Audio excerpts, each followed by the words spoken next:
ಆತ್ಮೀಯ H16 news ಅರ್ಥಾತ್ ಹೇ ಸೀತಾರಾಮಗೆ ಸ್ವಾಗತ. ನಾನು ನಿಮ್ಮವ MI ಅಥವಾ ಮಲ್ಲಪ್ಪ ಜೋತಾವರ್. ಆದ್ಮೇಲೆ ಈಗ ತಾವು ದಿನ ಸುದ್ದಿಗಳನ್ನ ಅದರ ಜೊತೆಗೆ ವಿಶೇಷತೆಗಳನ್ನ ನೋಡ್ತಾ ಹೋಗಿ ವಿಶೇಷ ಈ ಮೊದಲನೇ ಸುದ್ದಿಯನ್ನು ನೋಡಿ.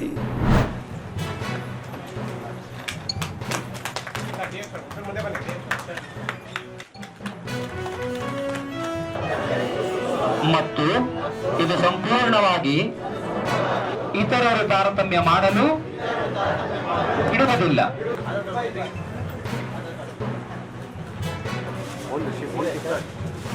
ಹಾಗೂ ಸ್ವಾಮಿ ವಿವೇಕಾನಂದ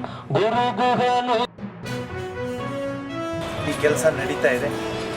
ನೀವೆಲ್ಲ ಬಂದಿದ್ದು ಇವರೆಲ್ಲ ಬಂದಿದ್ದು ನನಗೆ ಒಂದು ಹಬ್ಬದ ಥರ ಆಗಿದೆ, ಸಂತೋಷವಾಗಿದೆ.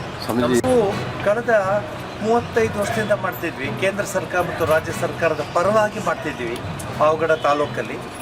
ನಿಮಗೆ ಸಂತೋಷವಾಗಿ ಸುದ್ದಿ ಏನಂದರೆ ಪಾವಗಡ ಸಾಂದ್ರತೆಯಲ್ಲಿ ಹೈಯೆಸ್ಟ್ ಇತ್ತು. ಈಗ 600 ಕೇಸ್ ಇತ್ತು ಪಾವಗಡದಲ್ಲಿ ಒಂದಾನೊಂದು ಕಾಲದಲ್ಲಿ. ಈಗ 20ಕ್ಕೆ ಬಂದಿದೆ. ನಮ್ಮ ತಪಸ್ಸದು ಭಾವಿಸ್ಕೊತೀನಿ. ಈಗ ಅದು ನಾನ್ ಎಂಡೆಮಿಕ್ ಏರಿಯಾ ಅಂತ ಡಿಕ್ಲೇರ್ ಮಾಡಿದ್ದಾರೆ. ಇದೇ ನಮ್ಮ ಸರ್ವಿಸು.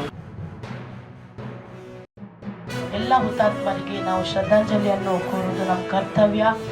ಇಲ್ಲಿ ಸ್ವಚ್ಛತೆಯ ವಿಚಾರ ಬಂದಾಗ ನಾವಿವತ್ತು ನಮ್ಮ ಪರಿಸರದ ಸ್ವಚ್ಛತೆಗಿಂತ ಮುಖ್ಯವಾಗಿ ನಮ್ಮ ಮನಸ್ಸಿನ ಸ್ವಚ್ಛತೆ ಮಾಡಿಕೊಳ್ಬೇಕು. ನಮ್ಮಲ್ಲಿರುವ ಮನಸ್ಸಿನ ಕಲ್ಮಶಗಳನ್ನು, ನಮ್ಮಲ್ಲಿರುವಂತಹ ನಕಾರಾತ್ಮಕ ವಿಚಾರಗಳನ್ನು ನಾವು ಸ್ವಚ್ಛ ಮಾಡಿಕೊಳ್ಳುವಂತಹ ಅವಶ್ಯಕತೆ ಇದೆ. ಬಟ್ಟೆ ಕೊಡ್ತಾರೆ, ಯಾರಿಗೆ ಡಿಫ್ರೆಂಟ್ ಏನಾದ್ರು ಕೊಡ್ತಾರೆ, ತನಗೆ ಎಣ್ಣೆ ಸಮೇತ ಕೊಡ್ತಾರೆ. ನನಗೆ ಎಣ್ಣೆ, ಫ್ರೆಶ್ ಟೇಸ್ಟ್ ಎಲ್ಲ ಕೊಡ್ತಾರೆ. ಎಲ್ಲರ ಅದೇ ಥರದ್ದು ನಮಗೆ ಅನುಕೂಲ ಮಾಡ್ತಾರೆ ಸ್ವಾಮಿ. ತಾಲೂಕು ನಮಗೆ ಸ್ವಾಮೀಜಿಗಳು 10-15 ವರ್ಷ ರಾಗಿ ಕೊಟ್ಟರು. ಅದು ನಿಂತೋದ ಮೇಲೆ ಅಕ್ಕಿ ಕೊಟ್ಟರು, ಬಟ್ಟೆಗಳು ಕೊಟ್ಟರು. ಈಗ ಅವೆಲ್ಲ ನಿಂತೋದ್ರೂ ತುಮಕೂರು ಮತ್ತು ಮದ್ಗಿರಿಗೂ ಕರೆಸಿ ಎಲ್ಲಾದರೂ ಹಬ್ಬಗಳು ಬಂದರೆ ಹಬ್ಬದ ದಿನಸುಗಳು ಕೊಡ್ತಾರೆ, ನಮಗೆ ಬಟ್ಟೆಗಳು ಕೊಡ್ತಾರೆ, ನಮಗೆ ಕಾಲಿಗೆ ಶಕ್ತಿ ಕೊಡ್ತಾರೆ, ಎಲ್ಲ ಸೌಲಭ್ಯ ಮಾಡ್ತಾರೆ.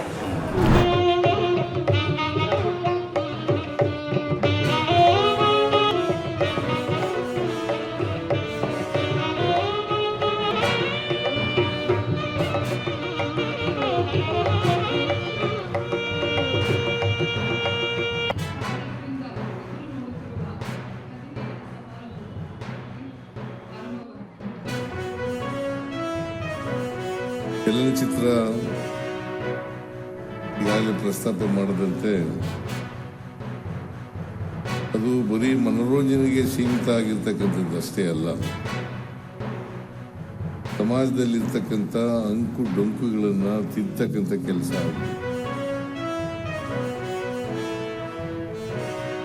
ಸಮಾಜದಲ್ಲಿ ಇವತ್ತು ಅಸಮಾನತೆ ಇದೆ,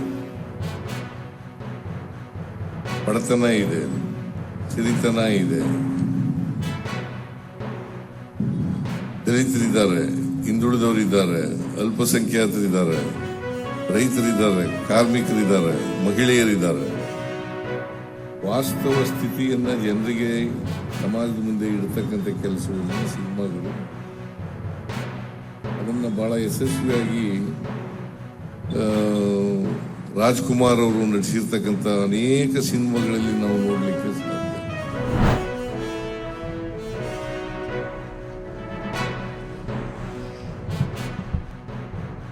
Robust economic momentum, third largest economy. We are on the way to getting there. The Prime Minister in his inaugural address had mentioned yesterday to the day before to the IEW that India presents a $500 billion economic opportunity, $100 billion in the ENP sector alone. Many of the CEOs mentioned not only what they have been doing in India, their companies, but also their plans for further investment, joint bids with Indian OMCs in the expanding E&P opportunities, and so on and so forth.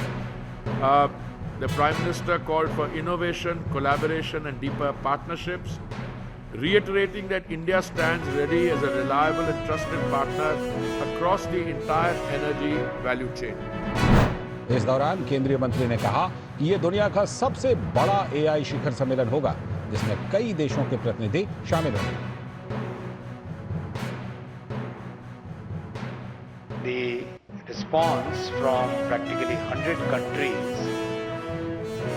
the number of heads of state and government, already 15 confirmations received, and the industry has responded so well. More than 100 CEOs are joining us in the Impact Summit. What's being noted is the systematic manner in which India has developed its AI ecosystem. Very recently, Honorable Prime Minister interacted with the people who are developing the models.